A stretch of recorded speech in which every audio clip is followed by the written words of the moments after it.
Hello friends, welcome back to my YouTube channel. और आज इस वीडियो में हम कंप्यूटर लूसेंट का चैप्टर नंबर 6 जिसका नाम है design tools and programming language ये स्टार्ट करेंगे। तो चलिए बिना टाइम वेस्ट करते हैं वीडियो को स्टार्ट। हमारे चैप्टर का नेम है design tools and programming language. इसमें हम डिज़ाइन टूल्स पढ़ेंगे हमारे, और जो भी प्रोग्रामिंग लैंग्वेज होती है हमारे कंप्यूटर में वो हम पढ़ेंगे। तो सबसे पहले हम देखते हैं इंट्रोडक्शन। देखिए इंट्रोडक्शन। डिज़ाइन टूल्स क्या होता है? Before any program coding is input output flow of data and logic should be defined.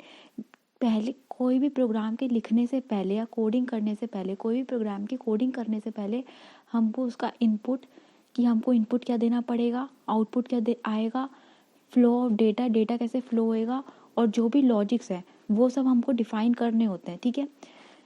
For this purpose we need design tool. और इसके लिए हमको क्या चाहिए होता है? डिज़ाइन टूल्स चाहिए होती है। There are some design tools, और थोड़े से डिज़ाइन टूल्स इसमें दे रखे हैं। जैसे कौन कौन से? DFD, data flow diagram.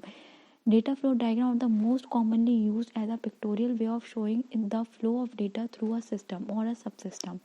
इसमें क्या होता है? हम पिक्टोरियल मतलब कि हम इमेजेस या फिर हम बोल सकते हैं हम शेप्स लेते हैं हमारे डेटा के फ्लो को बताने के लिए, कि क्या इनपुट आएगा, क्या आउटपुट आएगा, कैसे डेटा हमारा फ्लो होगा, और क्या लॉजिक्स लगेंगे। ठीक है।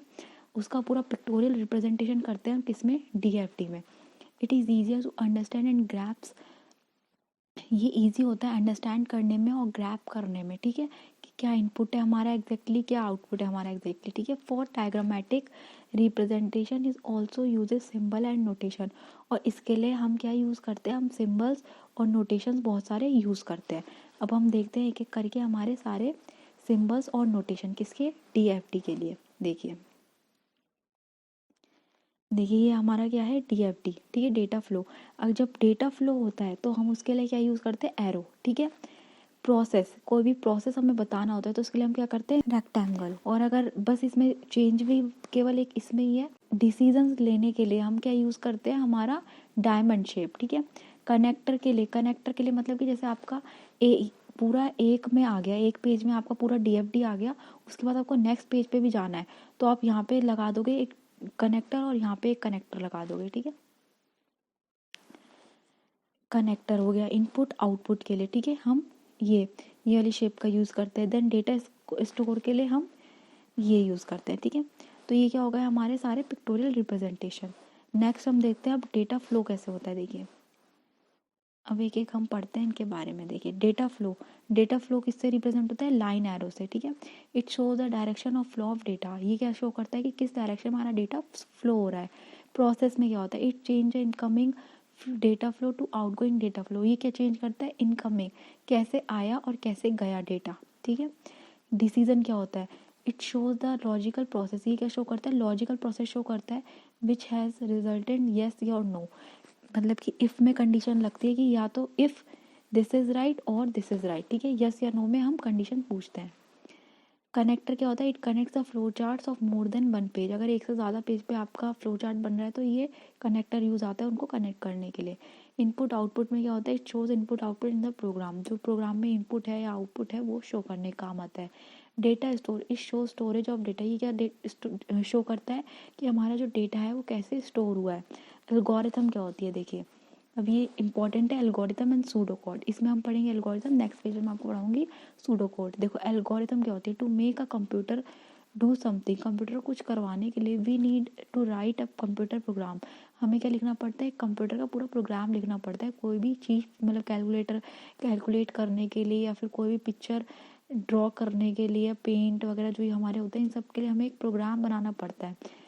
और अ ग्रुप ऑफ इंस्ट्रक्शन। और प्रोग्राम को हम क्या बोलते हैं? Group of instruction. जिसमें हम क्या देते हैं? ग्रुप ऑफ इंस्ट्रक्शन देते हैं कि इसके बाद ये होगा, इसके बाद ये होगा। ठीक है। तो write a computer program. Computer program को लिखने के लिए we have to tell the computer step by step.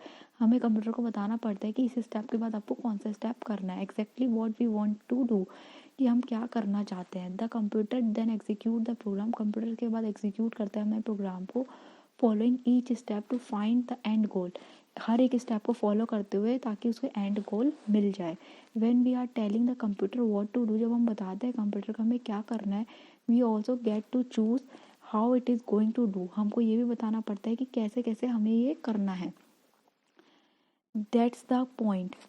Where the computer algorithm come in, और इस पॉइंट पे हमारी एल्गोरिथम कम आ जाती है। इनकी मतलब मैंने आपको बोला कि मुझे एडिशन करके दिखाओ, ठीक है, मैंने बता दी मुझे एडिशन करना है, लेकिन कैसे कैसे करना है एडिशन, हमारे कंप्यूटर में कैसे कैसे एडिशन होगा, उसके लिए हम क्या लिखेंगे, प्रोग्राम, ठीक है। तो अब ये प्रोग्राम जब हम लिखेंगे तो इसके लिए हमको क्या चाहिएगा, एक हम क्या बना लेंगे, एल्गोरिथम डिज़ाइन कर लेंगे, ताकि हमारे प्रोग्राम लिखने में हमको बहुत ज़्यादा हेल्प मिले। एल्गोरिथम क्या होती है, द सेट ऑफ इंस्ट्रक्शन, इसमें क्या होता है, एक सेट ऑफ इंस्ट्रक्शंस होते हैं and basic technique use to get a job done, और बेसिक बेसिक टेक्निक्स लिखते हैं हम, जिससे कि हमारा जो प्रोग्राम है वो पूरा कंप्लीट हम एक बार में हम लिख सकें। उसका मतलब एक टाइप से हम कह सकते हैं कि जैसे आर्किटेक्ट होता है, जब भी कोई बिल्डिंग बनानी होती है हमें, तो हमें आर्किटेक्ट को बुलाते हैं। सिमिलरली जब भी हम कोई प्रोग्राम लिखते हैं तो हमें क्या लिखनी पड़ती है, उसकी एल्गोरिथम लिखनी पड़ती है, ठीक है। An algorithm is an effective method for solving a problem, और इससे जो हमारी बिग बिग प्रॉब्लम है वो भी हम बहुत आसानी से सॉल्व कर लेते हैं। नेक्स्ट देखते हैं, देखिए, a finite sequence of instruction, each algorithm is a list of well defined instruction for completing a task from an initial state to the final state, ठीक है।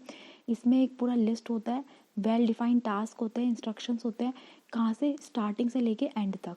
अ mistake is in algorithm that cause incorrect result is called logical error, और जब भी हमारे algorithm में कोई mistake हो जाती है, ठीक है, तो हम उसे क्या कहते हैं, जिससे क्या हो जाता है, जिसकी वजह से इनकरेक्ट रिजल्ट्स आते हैं, तो हम उसे क्या बोलते हैं, लॉजिकल एरर, मतलब हमारे जो लॉजिक्स हैं उनमें क्या है, एरर आ गई, ठीक है।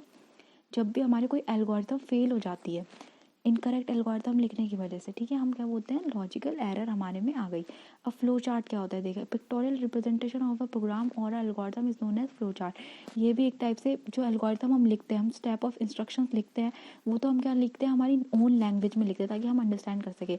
लेकिन फ्लो चार्ट क्या होता है, फ्लो चार्ट होता है इस एल्गोरिथम को पिक्टोरियल, मतलब कि पिक्चर्स, जो ग्राफ, जो शेप्स होती है उनको यूज़ करके लिखना, उसे क्या कहते हैं हम, flow chart. It is nothing but a diagrammatic representation of various step involving designing a system. कोई भी सिस्टम को डिज़ाइन करने के लिए जो भी हमारे स्टेप्स हम लिखे हैं उसको हम बस पिक्चर्स की शेप में बता देते हैं, ठीक है। The purpose of using flowchart is to graphically represent the logic flow of data in a system and defining major phases of processing। इससे क्या होता है कि हमारा जो डेटा है, जो भी हम लिखते हैं, जो भी हम इंस्ट्रक्शन या प्रोग्राम लिखते हैं, एल्गोरिथम लिखते हैं, वो थोड़ी इजी टू लर्न हो जाती है, इजी टू सी हो जाती है, इजी टू अपडेट हो जाती है। The purpose of using a flow chart is to graphically represent the logical flow of data in a system and defining major phases of processing। इससे क्या है, जो मेजर प्रोसेसिंग होती है वो फेजेस हमें इजीली विजिबल हो जाते हैं, और जो हमारा लॉजिकल फ्लो है डेटा का वो भी बहुत अच्छे से ग्राफिकली प्रेजेंट हो जाता है। For diagrammatic representation always uses symbol and notation, और इसके लिए भी हमको बहुत सारे सिंबल और नोटेशन यूज़ करने पड़ते हैं, जैसे start stop, decision box, output input, process, connector और फ्लो ऑफ डाटा, जो हमने डीएफडी में देखा था, ठीक है। अब हम देखते हैं सूडो कोड। देखिए, सूडो कोड क्या होता है, pseudo code is also called a program design language, PDL, इसे क्या कहते हैं हम, प्रोग्राम डिज़ाइन लैंग्वेज भी कहते हैं। It is an alternative to flow chart, ये क्या ऑल्टरनेटिव है किसका, फ्लो चार्ट का। Pseudo code allows the programmer to represent logic in English in like a manner, it is easy to modify, so many programmers prefer it. देखिए, इसमें क्या होता है कि हम ऐसे डायग्राम बनाने की बजाय हम क्या करते हैं कि हमारी ओन इंग्लिश लैंग्वेज में हम क्या लिख देते हैं, इंस्ट्रक्शंस लिख देते हैं हमारे बहुत सारे। इससे क्या होता है कि प्रोग्रामर इजी टू अंडरस्टैंड हो सकता है, इजी टू अपडेट कर सकता है, और उसकी ओन लैंग्वेज में लिखे होते हैं तो उसे रीड करने में भी, अंडरस्टैंड करने में भी क्या होती है, आसानी होती है। तो आज हम सूडो कोड तक पढ़ेंगे। नेक्स्ट वीडियो में हम पढ़ेंगे प्रोग्रामिंग लैंग्वेज, जिसमें मैं आपको high level language and low level language पढ़ाऊंगी, ठीक है। कल नेक्स्ट वीडियो में हम लो लेवल लैंग्वेज पढ़ेंगे एंड उससे नेक्स्ट वीडियो में हम हाई लेवल लैंग्वेज पढ़ेंगे, ठीक है। तो आज हमने देखा फ्लो चार्ट, एल्गोरिथम, ये सब क्या होते हैं, बेसिक है और ये आने चाहिए एक प्रोग्रामिंग लैंग्वेज को लिखने के लिए। उसके बाद हम पढ़ेंगे प्रोग्रामिंग लैंग्वेज। तो अगर आपको मेरी वीडियोज़ अच्छी लग रही हो तो प्लीज़ मेरे चैनल को सब्सक्राइब करें और मेरी वीडियो को लाइक करें। Thank you for watching my video.